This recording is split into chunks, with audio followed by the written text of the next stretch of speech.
Philly's done a couple of them. I don't like them. That's because he doesn't have Mike Richards. There's two issues. One is, I don't believe that these players are going to serve the terms of those contracts, so I think it's cap circumvention.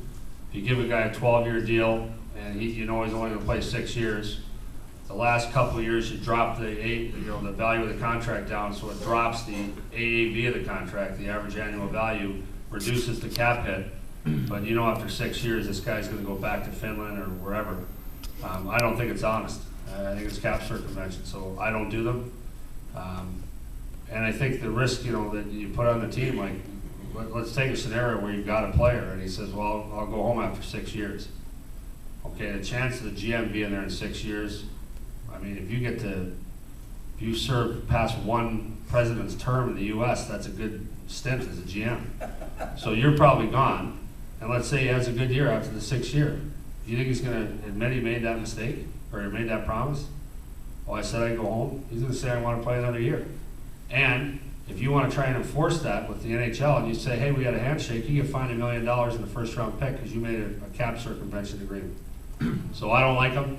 Some of them are legit. I think Mike Richards' contract is legit.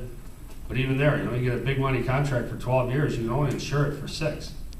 So you got DiPietro on the island. He's had a 15-year deal. He's got 12 years left. Last year, I don't know how many games he played last year. 20? 4. I mean, he's got knee problems, hip problems, and now guess what? Guess who's on the hook? New York Islanders. So I don't like them.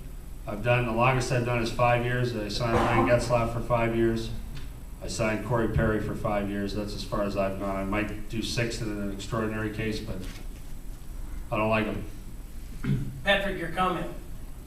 Some are going to work, some aren't. I mean, it's a calculated risk for a guy like Mike Richards, who's the heart and soul of our team. The type of guy that you really want to build not just your on-ice team, but your entire organization around. But it is a risk, but it's a risk when you sign a guy for a 2-year deal too. So we just have to hope that he keeps performing at a high level.